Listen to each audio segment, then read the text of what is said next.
250,000 ballots yet to count. Now, here's the thing, though. There are some of those that are not going to be counted. And the reason is some of those are provisionals, and they're going to double check on the provisionals. We talked to Joe and I got a message from a woman who said that she voted twice. Right? Got to be something going on. Yeah. So she claims that she sent a ballot in and she was tracking it and it said her vote was canceled. So she went in and did a provisional ballot. They told this woman to go in and vote a second time.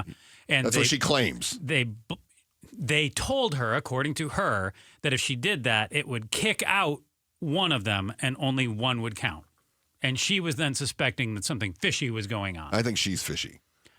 I am curious if she voted on a sample ballot or if she took the 2-page ballot to mean different ballots. I don't know. Or what happened. Anyway, she said she voted twice. Or maybe she's one of a very, very small number of people. Who got 2 ballots? Yeah. Well, listen, the reason I bring that up is because you would have a provisional ballot. If you weren't sure if something was counted or if you thought the district was wrong or whatever, you would still vote. You would do it on a provisional ballot. The provisional ballots take a long time to research and double check. Is it kind of like in golf if you hit a ball and there could be some woods on the right-hand side? I love where this analogy is going because I have no idea. This is fantastic. Or some water that you wonder if your ball went in the water. Oh, yeah. So you hit a provisional. You hit another one. Yeah. Because if that one, you can't find it, you play the other one. Okay, so not according to the rules, but yes, that's how I play. Yeah, absolutely. Yeah, so similar with ballots. Hey, you voted, but you're not quite sure. You didn't get the text back from the recorder's office, Secretary of State, everything. Yeah. You're not showing up in the registration rolls. So you go in on Election Day and you cast a provisional ballot just to make sure. There are still 32,000 provisional ballots that are left to process. And they then need to cure the ballots. They check signatures. They look for, do you have another ballot out there? Right. Were you actually registered? Any All number those of things. factors. Yeah. Yes. So of the 250,000 that are out there, almost 33,000 are still like a little sketch. Okay. So that said, there are still 63,000 early ballots left to process. Now we should point out the early ballots are the drop-offs. Late earlies. And we've gone into that extensively. And if you missed any of those shows, just bing that and you'll find out late earlies are basically you drop off a ballot on Election Day that you filled out. A mail-in ballot you dropped off. Okay, so that's it.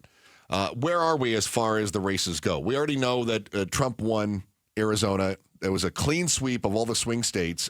All the states that, the swing states, I should say, that Biden had last election, Trump won this time around. So total flip on those 6 states, not counting North Carolina because I think he won North Carolina last time too. Where are we in the Senate race? KTAR News Desk has not called the Senate race for Ruben Gallego. We will not call the Senate race for Ruben Gallego because we do what the news desk tells us. I will say this. Math is really bad for Kari Lake. So for KTAR to call it, we either wait for the Associated Press to call it or 2 other verified sources. And right now, only Decision Desk HQ has called it for Gallego. Okay. So that said, Kari Lake would have to pull something like 63% of the remaining votes that are out there. She's not won that much anywhere. As ballot drops have come in the last several days, I get the texts at 620 for KTAR, and one will say Gallego widens his lead. The next one will say Lake tightens. Gallego widens. Lake tightens. Yeah. It's swinging back and forth, but at no point has Kari Lake taken over Gallego. No. It's never gotten within 1%. The closest I've seen was about 1.5%. Yeah, 32,000 votes at one point. And right now it sits at just over 2%. Which is 68,000 votes, the latest tally that we've got right now. So I got to tell you this. I was talking with somebody last week when she was at about 32,000. 32,000 behind, 1.5 points. And I said, Gallego's going to win this by 4 points or more. Yeah, because the issue comes down to where the votes are out there as well.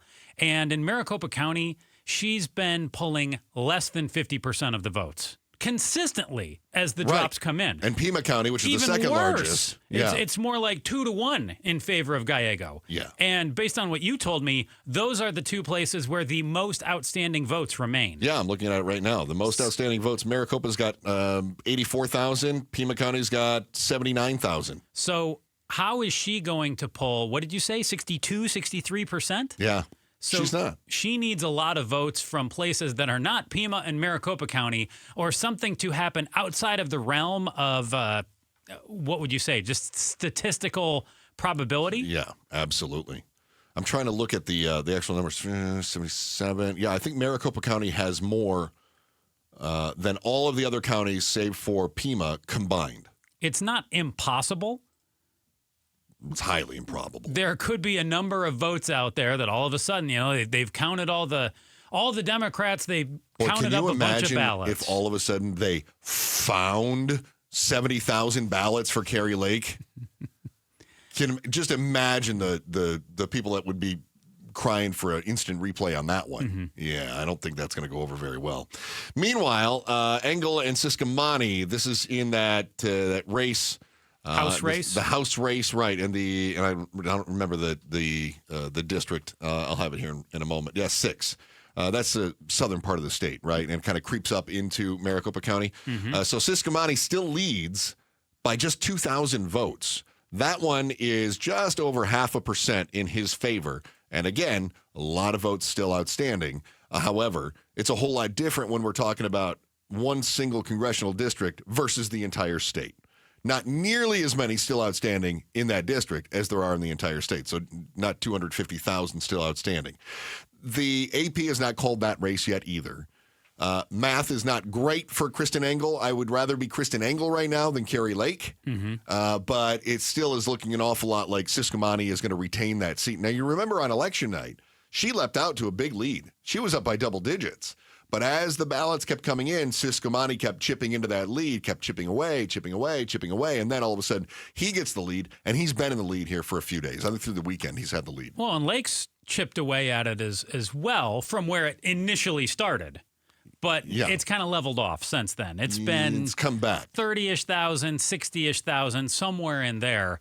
Now, what about the House race across the country?